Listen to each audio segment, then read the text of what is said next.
Hey everyone, welcome in CLAT point and let's start today's the Hindu news discussion जो कि CLAT, AILET, DULLB, LLM, NLS, SET and other law entrance test आप देंगे, आप लोगों के लिए इंपॉर्टेंट हो सकता है। बिना समय गंवाए शुरू करते हैं, बढ़ते हैं आगे एंड शुरू करते हैं हमारे आज के सेशन को। वीडियो अच्छी लगा करे तो लाइक कर दिया करो। देखो वैसे तो अभी जो ये सेशन है थोड़ा सा अभी व्यूज कम ही आएंगे क्योंकि अब जो 2022 वाले बच्चे हैं उनको मैंने खुद ही कहा है कि आप लोग नहीं देखना चाहो मत देखो, कोई बात नहीं। तो जो अब हमारे पास 2023 के बच्चे हैं आप लोग इसको देखते हैं, बहुत अच्छी बात है। एंड इवन वैसे जो 2022 में जो देने वाले हैं पेपर, अगर आप लोग भी देख रहे हैं ना तो आपका रिवीजन नहीं हो रहा है, कोई नुकसान नहीं हो रहा है, 15-20 मिनट निकाल सकते हो। तो ठीक है, वीडियो को लाइक कर देना, वीडियो को शेयर कर देना। चलिए फिर शुरू करते हैं हमारे आज के सेशन को। क्विज का क्वेश्चन है, how many freedoms are guaranteed by article 19? Right to freedom के अंदर कितने सारे फ्रीडम्स आपको मिलते हैं? मुझे कमेंट सेक्शन में इसका जवाब देने की कोशिश करिएगा। क्लैट पॉइंट आपको ऑफर करता है CLAT UG, CLAT PG, DULLB, NLS SET, added UG and PG के कोर्सेज, मॉक टेस्ट। आप इनमें चाहें तो इनरोल कर सकते हैं। डिस्क्रिप्शन में हमारे ऐप का लिंक है, वहां से आप इन कोर्सेज में जाके इनरोल कर सकते हैं। डेमो क्लासेस भी ऐप पे अवेलेबल है, कोई भी दिक्कत हो तो वहाँ पे चैट बॉक्स भी है, आप हमारी टीम से ही बात कर सकते हैं। कॉन्टैक्ट नंबर भी आपके पास है। अगर आप लोग डेस्कटॉप से विजिट करना चाहते हैं तो you can visit our website also. ठीक है, चलिए अब बात करते हैं आज के एडिटोरियल्स की। कुछ अच्छे आर्टिकल्स हैं, जैसे कि यहाँ पे एक आर्टिकल आया हुआ है द टाइज रीसेट करके। तो ये इंडिया एंड ईरान के रिलेशन से रिलेटेड आर्टिकल है, इसको थोड़ा बहुत समझेंगे। यहाँ पे इंडस वाटर ट्रीटी से रिलेटेड आर्टिकल आया है, इसको रिवाइज करेंगे, हमने एक दिन और भी देखा हुआ था। वीट एक्सपोर्ट से रिलेटेड मामला है, इसको भी रिवाइज करेंगे। चलिए फिर शुरू करते हैं हमारे आज के सेशन को। सबसे पहला जो आर्टिकल है ना वो इंडिया पाकिस्तान के टाइज के ऊपर आया है। देखो एक्चुअली जो राइटर है वो यहाँ पे ये कहने की कोशिश कर रहे हैं किस तरीके से रिलेशन खराब हुए थे और क्यों इंडस वाटर ट्रीटी जो है वो मे बी इंडिया पाकिस्तान के रिलेशन को बेटर कर सकने में एक योगदान अदा कर सकती है, क्योंकि ये एक लौता ऐसा बायलैटरल एग्रीमेंट है जिसकी वजह से दोनों कंट्री अभी भी मिल रही हैं, वरना ऐसे तो अब कोई ट्रेड व्रेड हो भी नहीं रहा है। तो ये बेसिक चीज थी। अब थोड़ा सा इंडस वाटर ट्रीटी के बारे में जान लेते हैं। इसके अंदर देखो कौन कौन से रिवर इंक्लूडेड हैं। इंडस रिवर, झेलम, चेनाब, रावी, बीस एंड सतलज। ठीक है, इतनी चीजें क्लियर हुई। पाकिस्तान और इंडिया के बीच में 1960 में ट्रीटी हुई थी और जिसका नाम था इंडस वाटर ट्रीटी। इसमें यह हुआ था कि जो ईस्टर्न रिवर्स हैं वो इंडिया को अलोकेट होंगी और जो वेस्टर्न रिवर्स हैं वो पाकिस्तान को अलोकेट होंगी। तो रावी, सतलज एंड बीस जो है ना वो इंडिया की एक्सक्लूसिव यूज के लिए है, वहीं जो वेस्टर्न रिवर है इंडस, झेलम एंड चेनाब ये पाकिस्तान के एक्सक्लूसिव यूज के लिए, बट कुछ सर्टेन कंडीशंस भी हैं कि इंडिया जो है कुछ पर्टिकुलर चीजों के लिए यहाँ पे पानी को यूज कर सकता है। तो ये हमने बेसिक चीज जानी। थोड़ा सा मैप देखोगे आपको ज्यादा बेटर होगा। देखो ये इंडिया का अपना मैप है, अपना प्यारा भारत है। इसमें देखो आपकी जो वेस्टर्न रिवर्स हैं वो है चेनाब, झेलम, इंडस। तो ये कहाँ है? ये रही चेनाब हो गई, ये झेलम हो गई और ये आपकी इंडस हो गई। ठीक है, ईस्टर्न रिवर्स है सतलज, बीस एंड रावी। तो ये देखिए सतलज, ये रावी हो गई और ये बीस हो गई। ठीक है, इंडस वाटर कमीशन जो है once every 5 years conduct a general inspection of all rivers in the parts, regularly meet once a year, total meetings thus far including those for taking up Pakistan objections over 100। तो करीबन 100 meeting भी ये लोग कर चुके हैं। तो ये बेसिक आपने जाना इंडस वाटर ट्रीटी के बारे में और उसी के ऊपर ये आर्टिकल आया हुआ था। भारत ने देखो अपने एक्सक्लूसिव यूज को यूटिलाइज करने के लिए क्या किया है, हमने भाखड़ा डैम बनाया हुआ है सतलज पे, पोंग एंड पोंढा डैम बनाया हुआ है बीस के ऊपर, थ्यान जो है वो रावी के ऊपर बनाया हुआ है। तो ये बेसिक कुछ हमने अपने कदम उठाए हैं अपने वाटर को एक्सक्लूसिव यूज करने के लिए। इसके बाद देखो अगले बढ़ते हैं अगले आर्टिकल के ऊपर, ties reset. India and Iran से रिलेटेड आर्टिकल है। देखो ईरान के साथ क्या हुआ था, ईरान पहले तो ऐसे भारत से कोई दिक्कत थी नहीं, ट्रेडिशनल अपना पार्टनर होता था ये।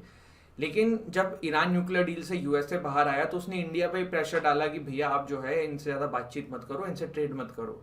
तो उस समय तक ना हम ईरान से सेकंड नंबर पे ऑयल को इम्पोर्ट करते थे, लेकिन फिर जब यूएसए ने ऐसा कहा तो फिर हमने जो है इनसे ऑयल इंपोर्ट करना कम कर दिया और धीरे धीरे फिर और भी चीज़ों में टाइज जो हैं वो इंडिया और ईरान के बीच में खराब होने लगी।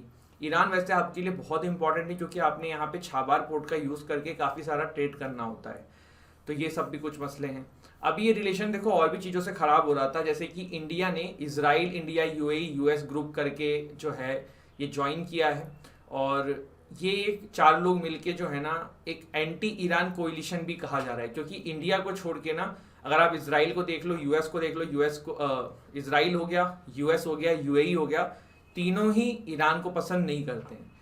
अब आप कहोगे कि सर यूएस का तो समझ में आता है और इसराइल का तो आपको पता ही है, वो जूइश और ये वाला मसला है कि भाई इस तरीके की चीज़ें हैं। पैलेस्टीन वाले मुद्दे पे ईरान जो है बहुत बोलता रहता है और ऐसा भी कहा जाता है कि पैलेस्टीन में काफ़ी सारे हथियार सप्लाई करवाता है।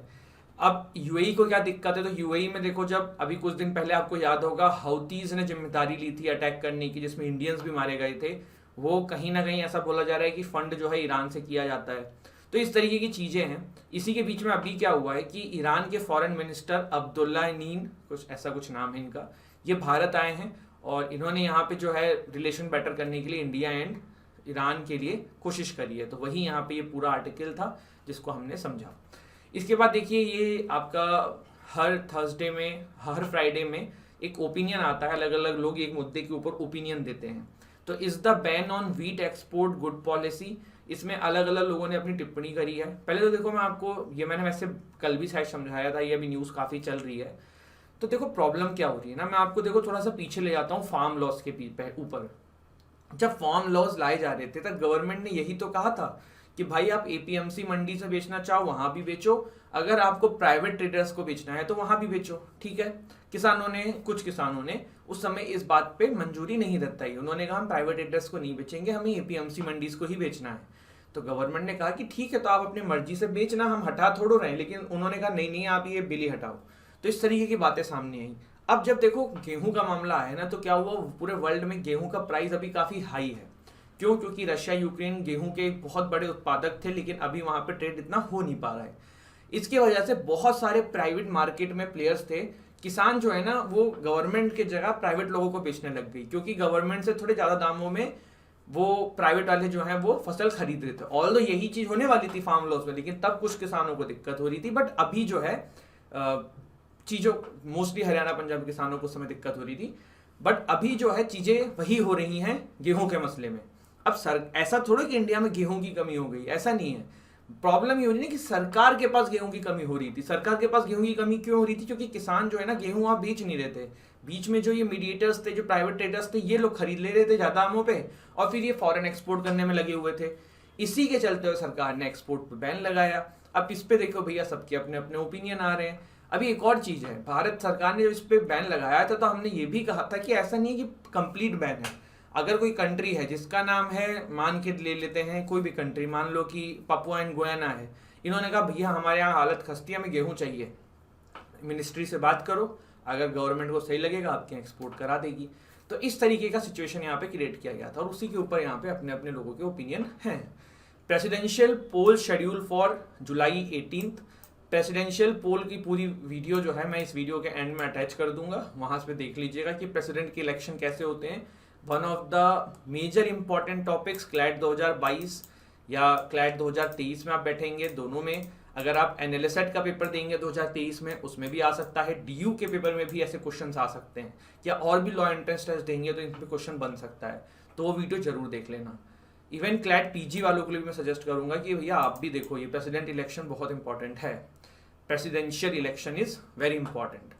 मॉनिटरिंग सिचुएशन एट पाक मिशन, ऐसा बोला जा रहा है। देखो क्या हुआ कि इंडिया में जो एक स्टेटमेंट जारी हुई थी बीजेपी के स्पोक पर्सन के द्वारा, उसके बाद पूरे वर्ल्ड में काफ़ी ऑर्डर खराब है। तो पाकिस्तान में अब माइनॉरिटीज़ के ऊपर वायलेंस हो रहा है, तो उसी के ऊपर बोला जा रहा है कि भारत का हाई कमीशन पाकिस्तान में कड़ी निगरानी में सब चीज़ें देख रहा है। India delivers 12 speed petrol boats to Vietnam. India ने थर्सडे में फॉर्मली हैंडेड कर दिया है 12 हाई स्पीड गार्ड बोट्स, जो कि कंस्ट्रक्ट करी गई है इंडिया के द्वारा। $100 मिलियन के आसपास यहाँ पे ये जो है प्रॉपर खर्चा आया था। And union government $100 million defence line of credit to Vietnam at a ceremony the Hong Kong या shipyard during the visit of defence minister Rajnath Singh to the South East Asia nation. तो मैं यहाँ पे अपने आप को करेक्ट करूंगा, ये $100 मिलियन जो डॉलर है ना, ये इसका बनने का कॉस्ट नहीं है। भारत ने लाइन ऑफ क्रेडिट दी है वियतनाम को। लाइन ऑफ क्रेडिट का मतलब क्या होता है, जैसे कि मैं आपको एग्जांपल देता हूँ, ये 12 बोट्स तो दी है, साथ में लाइन ऑफ क्रेडिट भी दी है। लाइन ऑफ क्रेडिट का मतलब क्या होता है, जैसे कि मैं हूँ, ठीक है, मेरा एक दोस्त है, इसका नाम है सुशांत, मुझे सुशांत से पैसा लेना है, तो सुशांत मेरे को ना उधार एक साथ, जैसे मुझे 10,000 रुपये दे दे कोई, ऐसा होता है। दूसरा सिस्टम, सुशांत मेरे से ये कहे भाई मैं तुझे 10,000 रुपये का लाइन ऑफ क्रेडिट दे रहा हूँ, तुझे जब जरूरत पड़े उतना मेरे से मांगते रहना 10,000 के अंदर। तो ये होता है लाइन ऑफ क्रेडिट, मतलब वियतनाम को धीरे धीरे जब भी जरूरत पड़ेगी वो इसमें से पैसा मांग सकता है। तो ये चीज हमने यहाँ पे जानी। तो फिर से एक बार मैं पढ़ देता हूँ। India on Thursday formally handed over the 12 high speed guard boats constructed under the union government's 100 million defence line of credit to Vietnam. ठीक है, तो ये जो 100 मिलियन डॉलर का डिफेंस लाइन ऑफ क्रेडिट दिया गया है उसी में से ये भी कॉस्टिंग निकाली जाएगी, साथ साथ और भी इनको फ्यूचर में जरूरत पड़ेगी तो हमारी गवर्नमेंट सप्लाई करेगी। तो ये हमने यहाँ पे जाना। तो ये था आज का हमारा सेशन। लास्ट आर्टिकल था Thailand becomes first Asian country to legalise marijuana. Thailand के अंदर मैरिजुआना मेडिकल पर्पस के लिए 2018 में ऑलरेडी मतलब सही था, अभी इसको और भी पर्पस के लिए अलाउ कर दिया गया है। ड्रिंकिंग फूड में आप इसका यूज कर लो। देखो लिमिटेड मात्रा में मैरिजुआना जो है ना इसके बहुत फायदे भी हैं, लेकिन लिमिटेड मात्रा में। बहुत सारी मेडिसिन में यूज होता है, मोस्ट ऑफ द मेडिसिन में यूज होता है। ऑल दो पॉट वाला अभी भी अलाउड नहीं है, ये मत सोचना हमारा पॉट फूकना अलाउड हो गया है, वो अभी भी इलीगल है। बस खाने के पदार्थों में ड्रिंक्स में ये चीज अलाउ कर दी गई है। तो ये हमने जाना। अब आपका प्रेसिडेंट वाला वीडियो यहाँ पे अटैच किया जा रहा है, वो जरूर देखना, इलेक्शन का बहुत इंपॉर्टेंट है। Thank you so much guys, I hope ये वीडियो अच्छी लगी हो। उसको देखने के बाद वीडियो को लाइक शेयर करके जरूर जाइएगा। जय हिंद। इसमें प्रेसिडेंट के इलेक्शंस होते हैं। सबसे पहले देखो ये जो कुछ आंकड़े मैं यहाँ पे बोलूंगा ना, वो मैंने 2-3 साल पहले ये पीपीटी बनाई थी, तो उसके हो सकते हैं। आंकड़ों से आपको कुछ समझने लिखने की कोई बात नहीं है, आपको प्रोसेस पता होनी चाहिए, क्योंकि वही आपके दिमाग में रहेगा, तभी आप ऐसे क्वेश्चंस कोई भी आएंगे ऑब्जेक्टिव टाइप आप कर पाओगे। ठीक है, तो चलो स्टार्ट करते हैं। सबसे पहले तो क्वेश्चन ये बनता है कि यार कौन प्रेसिडेंट के इलेक्शन में वोट कर सकता है।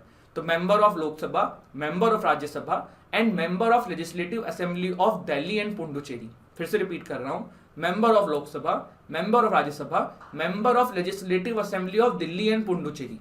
Nominated members can not vote, ये ध्यान रखिएगा। अगर देखो प्रेसिडेंट कभी कभी नॉमिनेट करते हैं, जैसे सचिन तेंदुलकर को राज्यसभा का मेंबर की तरह नॉमिनेट किया गया है, तो ये लोग जो है दे कैन नॉट वोट, ध्यान रखना। अब देखो किस तरीके से जो है वो सीट्स चुनी जाती हैं कि भाई किसकी कितनी सीट्स रहेंगी। सबसे पहले हम यहाँ पे स्टेट लेजिस्लेटिव असेंबली के देखते हैं कि जो मेंबर ऑफ स्टेट्स हैं उनके किस तरीके से सीट्स वोट्स डिसाइड होते हैं प्रेसिडेंट इलेक्शन के अंदर। तो आर्टिकल 55 सब क्लॉज 2 जो है वो इससे डील करता है। अब यहाँ पे देखिए ध्यान से सुनिएगा, सारा फोकस आपका स्क्रीन पे होना चाहिए। महाराष्ट्र की मान लो पॉपुलेशन जो है वो है 504,12,235 according to the 1971 census. Maharashtra में टोटल एमएलए होते हैं 288। Population upon MLA, population upon MLA into 1/1000, ये जो फॉर्मूला है ये लगा के एक एमएलए का वैल्यू कितना होगा वोट में वो आ जाएगा।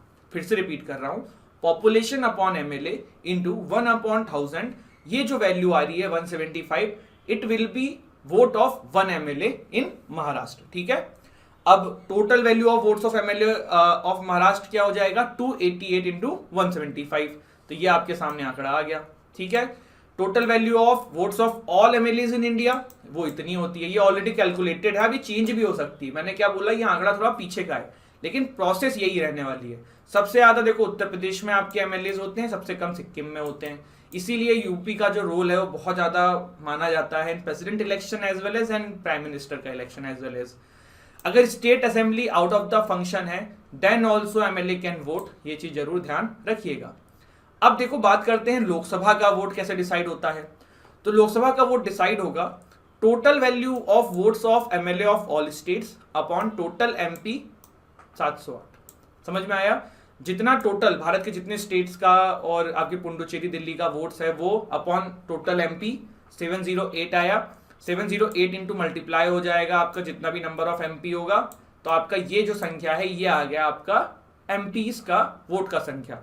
टोटल वोट्स की संख्या जोड़ दिया गया एमएलए प्लस एमपीज, तो ये जो वोट की संख्या है ये टोटल वोट की संख्या है प्रेसिडेंट के इलेक्शन के लिए। तो total value of votes of all MLA of states ये हमने पीछे कैलकुलेट किया ही था, और यहाँ पे इनको कैलकुलेट किया गया और दोनों को जोड़ दिया गया। क्लियर हुआ बात, कोई समस्या कोई दिक्कत नहीं होनी चाहिए। अब देखो हमने सुना है कि प्रेसिडेंट के इलेक्शन जो है ना वो सिंगल ट्रांसफरेबल वोट से होता है।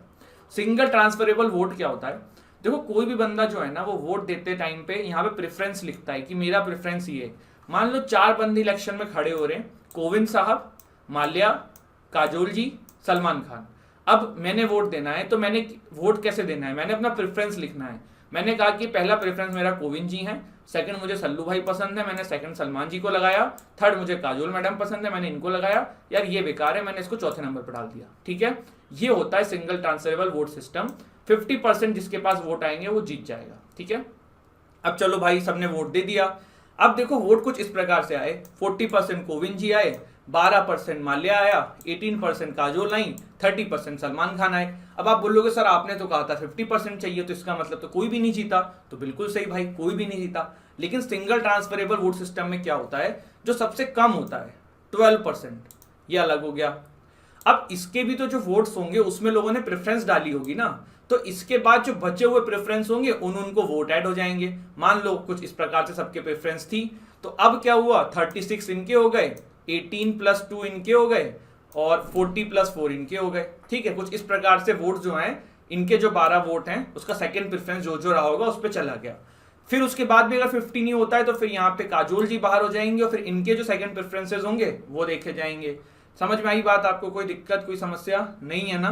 चलिए, तो इस प्रकार से आपका प्रेसिडेंट का इलेक्शन होता है। बहुत ही सिंपल प्रोसेस है, कुछ बहुत कॉम्प्लिकेटेड नहीं है, बिल्कुल सिंपल है। कहीं आपसे ये सब फॉर्मूला एग्जाम में नहीं आते हैं, आपको प्रोसेस पता होनी चाहिए। क्वेश्चन ये बहुत इंपॉर्टेंट बन जाता है, आपके क्वेश्चन ये सिंगल ट्रांसफरेबल वोट सिस्टम के ऊपर बन जाता है, तो ये सब चीजें आपको पता होनी चाहिए। 50% प्लस चीज पता होनी चाहिए, ये कॉन्सेप्ट दिमाग में क्लियर होना चाहिए कैसे होता है। ठीक है, हम मैथ्स का पेपर नहीं देने जा रहे हैं कि आपसे कहेंगे कि आप थ्योरम लिख के आओ, तो परेशान मत हो, लेकिन पता होना चाहिए, सब कुछ पता होना चाहिए। अब यहाँ पे न्यूज क्या थी, न्यूज भी देख लेते हैं।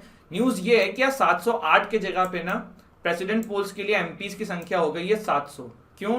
क्योंकि legislative assembly Jammu and Kashmir में है ही नहीं, तो वो यहाँ पे कहा गया है the value of the vote of an MP in the presidential poll to be held in July is likely to go down to 700 from 708। अब ये 708 क्यों कह रहे हैं? देखो हमने जो कैलकुलेट किया है ना, लग रहा है अभी भी यही आंकड़े चल रहे हैं, तो 708 था, बट अब यहाँ पे संख्या कुछ कम हो गई होगी क्योंकि जम्मू कश्मीर में लेजिस्लेटिव असेंबली वाला है ही नहीं सिस्टम, तो इस वजह से इसको 700 बताया जा रहा है। ठीक है, क्लियर हुआ? चलो।